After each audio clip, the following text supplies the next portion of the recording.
Hello friends, welcome to advance talk.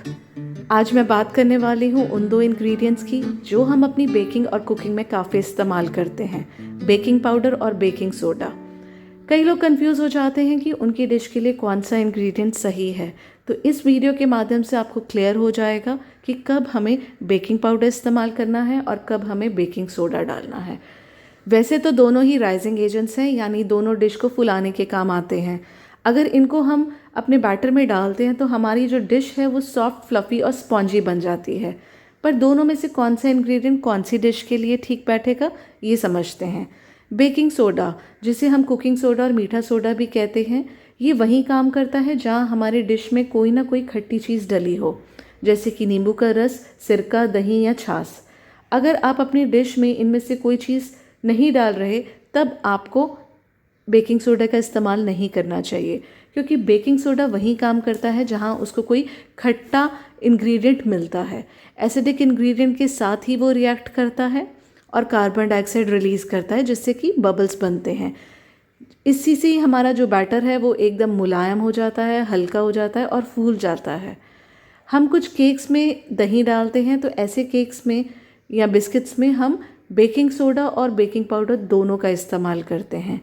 Indian dishes जैसे कि ढोकला, इडली, पकौड़े, इनमें कोई ना कोई खट्टा इंग्रेडिएंट हम डालते हैं, इसलिए इनमें हमें बेकिंग सोडा ही डालना होता है। दूसरी इम्पॉर्टेंट बात यह है कि बेकिंग सोडा इंस्टेंटली रिएक्ट करता है और इसका रिएक्शन टाइम भी बहुत कम होता है। इसलिए जब हमारा बैटर एकदम रेडी हो जाता है तो हम लास्ट में बेकिंग सोडा डालते हैं और फटाफट कुकिंग शुरू कर देते हैं। तो जिन चीज़ों को कम समय लगता है पकने में, उनमें हम बेकिंग सोडा डालते हैं। वहीं बेकिंग पाउडर जो है वो ज़्यादातर बेकिंग में यूज़ करते हैं। केक्स, बिस्किट्स जैसी चीज़ों में हम बेकिंग पाउडर का इस्तेमाल करते हैं। बेकिंग पाउडर को कोई खट्टी चीज़ नहीं चाहिए होती, वो मॉइस्चर से ही रिएक्ट कर लेता है। आप अगर अपनी रेसिपी में पानी, दूध या कोई और लिक्विड डाल रहे हैं तो बेकिंग पाउडर ऐड कर सकते हैं। बेकिंग पाउडर में बेकिंग सोडा, एसिडिक इंग्रेडिएंट्स और मॉइस्चर एब्जॉर्बिंग कंपोनेंट्स पहले से ही होते हैं। ये डबल एक्टिंग होता है, यानी ये दो बार काम करता है।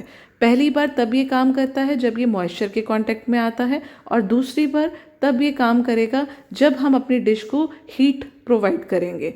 तो जब हम गर्म कुक करने के लिए उसको रखते हैं, तब इसका सेकेंड एक्शन शुरू हो जाता है। इसका रिएक्शन टाइम ज़्यादा है, अफेक्ट आधा पौना घंटा आराम से इसका रहता है। तो जिन डिशेस में ज़्यादा कुकिंग टाइम लगना हो, जैसे कि केक्स, इनमें हम बेकिंग पाउडर का इस्तेमाल करते हैं। तो दोस्तों, है ये कितना सिंपल जज करना कि कब हमें कौन सा इंग्रेडिएंट डालना है। खट्टे के साथ हमें बेकिंग सोडा डालना है, और बेकिंग में जहाँ ज़्यादा टाइम लगना है वहाँ पर हमें बेकिंग पाउडर का इस्तेमाल करना है। दोस्तों, हम कई बार चीज़ों को अनबॉक्स करके छोटे कंटेनर्स में रख देते हैं।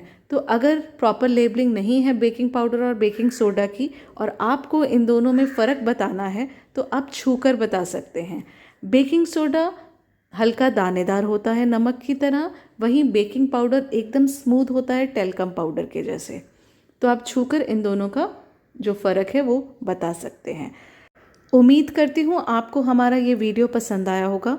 अगर आपके और भी कुछ सवाल हैं बेकिंग पाउडर और बेकिंग सोडा से जुड़े हुए, तो आप कमेंट बॉक्स में लिखकर हमें पूछ सकते हैं। अगर आपने अभी तक हमारा चैनल नहीं सब्सक्राइब किया तो सब्सक्राइब कीजिएगा हमारा चैनल, और नोटिफिकेशन बेल को रिंग कीजिएगा। Thank you.